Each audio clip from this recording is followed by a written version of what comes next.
तर आपण पाहतोय घाटकोपरमध्ये होर्डिंग कोसळल्याची महत्त्वाची अपडेट आपण पाहिली। या ठिकाणी जोरदार वादळी वारा सुरू आहे आणि त्यामुळे घाटकोपरमध्ये एक भव्य असं होर्डिंग कोसळलेलं आहे। तर दृश्यांच्या माध्यमातून पाहू शकतो कशा प्रकारे हे होर्डिंग कोसळलेलं आहे। झी 24 तासवर एक्सक्लुझिव्ह दृश्य होर्डिंग भव्य असं होर्डिंग कोसळल्याची दृश्य तुम्हाला झी 24 तासवर पाहायला मिळतात। मुंबईमध्ये जोरदार पाऊस सुरू आहे। हवामान विभागाकडून वेळोवेळी लोकांना सूचना केल्या जात आहेत। हा पाऊस अचानक आल्यामुळे अचानक वादळी वारा सुरू झाल्यामुळे लोकांनी सतर्क राहण्याच्या सूचना या मुंबई हवामान विभागाकडून देण्यात येत आहेत। मात्र त्याच पार्श्वभूमीवर लिफ्ट कोसळण्याचे आणि होर्डिंग कोसळण्याचे व्हिज्युअल्स देखील समोर येत आहेत। एकीकडे वडाळ्याची लिफ्ट कोसळल्याची दृश्य आपण पाहतोय आणि दुसरीकडे घाटकोपरमध्ये मोठं असं होर्डिंग कोसळलेलं आहे।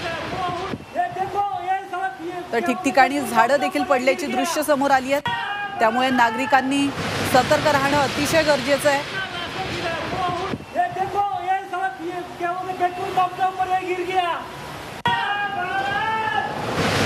गेल्या काही दिवसांपासून आपण अवकाळी पावसाची अपडेट पाहतोय। तर संपूर्ण महाराष्ट्रासह मुंबईला देखील या अवकाळी पावसाने झोडपून काढलंय।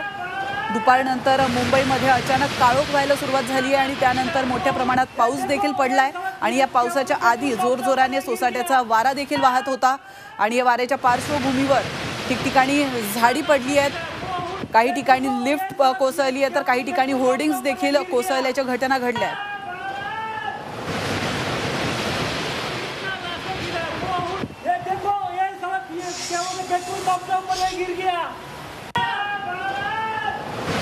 तर याविषयी अधिक माहिती देण्यासाठी आपले प्रतिनिधी अमोल पेडणेकर फोन लाईन वरून आपल्यासोबत जोडले गेलेले आहेत। अमोल, घाटकोपरची ही दृश्य समोर आली आहेत। या ठिकाणी मोठं होर्डिंग कोसळलेलं आहे, नेमकं काय नुकसान झालंय, काय अधिक माहिती मिळते? दुपारपासून आहे सोसाट्याचा वारा आणि पाऊस उपनगरात पडतो आहे आणि त्याचाच परिणाम आपण जर पाहिलं तर हे भलं मोठं होर्डिंग आहे ते पेट्रोल पंपाच्या शेडवर कोसळलं आहे आणि अनेक गाड्या आहेत त्या या पेट्रोल पंपाच्या खाली आहेत, त्या दबल्या गेलेल्या आहेत।